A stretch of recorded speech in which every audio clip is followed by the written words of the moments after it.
Bonjour Cédric. Merci d'être avec nous ce matin. Votre regard sur cette nouvelle baisse? Ouais, nouvelle baisse ce matin. C'était pas forcément prévu dans les futurs ce matin. Ça a ouvert en petite hausse sur le CAC 40. On pensait qu'on allait reprendre un petit peu de hauteur après une semaine négative la semaine dernière. 5 séances de baisse pour l'indice CAC 40. On rebaisse ce matin 0,53. Il faut dire que notamment l'indice IFO était pas bon, donc est en dessous des attentes, donc ça a pas aidé.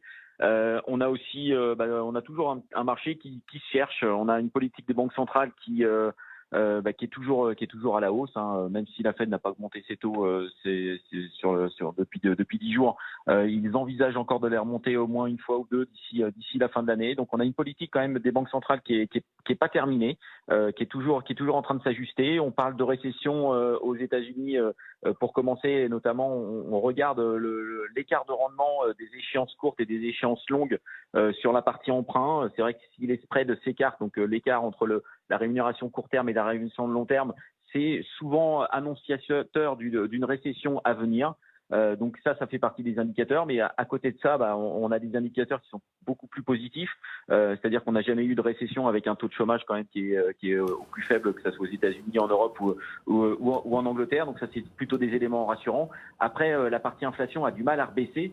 Et donc l'inflation est toujours soutenue et toujours importante en Europe ou aux États-Unis. Ça veut aussi dire que la demande continue à être forte, et donc une récession avec une inflation qui monte, c'est pas évident non plus. Donc il y a plein de signaux en fait contradictoires. Les banques centrales qui ont du mal à réajuster l'inflation autour de 2%. Ils veulent aussi éviter de casser la croissance. Donc par rapport à tout ça, c'est vrai que on manque un petit peu de visibilité. C'est pour ça qu'il y a quelques prises de bénéfices depuis quelques jours. Donc marché qui est pas évident. Et en plus on le voit bien d'ailleurs dans le palmarès du CAC 40. Il n'y a rien qui se dégage à la hausse et à la baisse. Tout baisse un petit peu ou tout monte un petit peu. C'est-à-dire qu'il n'y a pas de secteur qui sort du lot ou secteur qui est vraiment en nette baisse.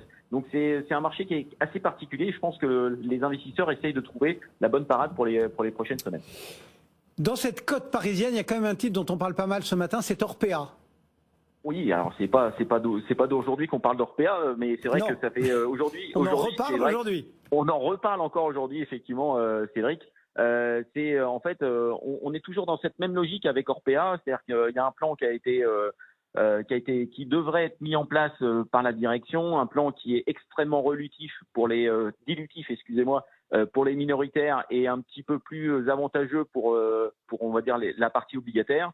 Il y a une contradiction, en tout cas il y a des gens qui sont contre ce mécanisme qui est trop dilutif pour les minoritaires.